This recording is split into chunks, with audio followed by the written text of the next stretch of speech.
The very people who claimed to keep the neighborhood safe. But there I was, standing in my own driveway while the HOA tried to use the police to muscle their way into my garage. Their excuse? They claimed I was storing dangerous materials. The truth was simpler.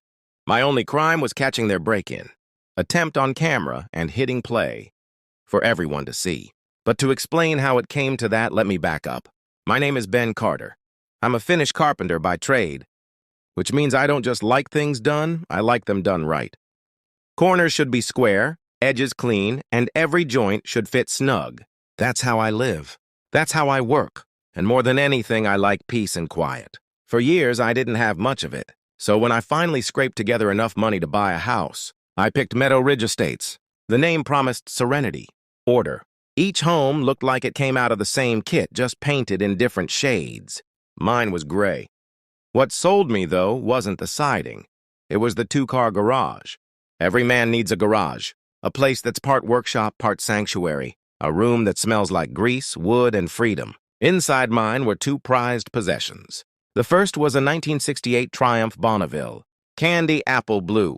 It had belonged to my grandfather, and keeping it alive wasn't just a hobby, it was honoring a promise. The second was something new, a towering steel safe, nearly 4 feet tall and heavy as a boulder. I'd picked it up blind at a storage auction, a gamble I couldn't resist. 4 of us had wrestled it down ramps, with rollers and a pallet, jacked to get it into the corner of my garage. I hadn't cracked it open yet. For now, it sat there like a giant unanswered question. My secret, my mystery, my garage. For a week, it was perfect. Then came the letter. It was from the Meadow Ridge HOA, inviting me to a mandatory meeting. I'd met the president once before.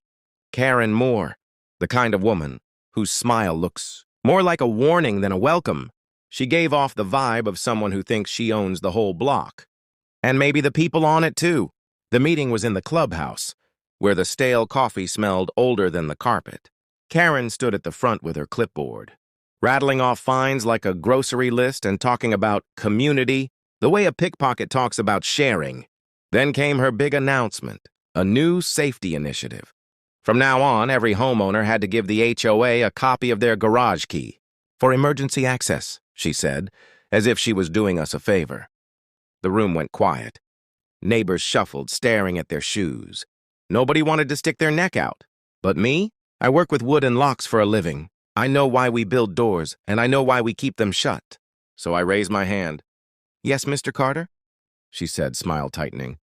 I'm not giving you my key, I answered flatly. The room froze. Her eyes narrowed. Excuse me?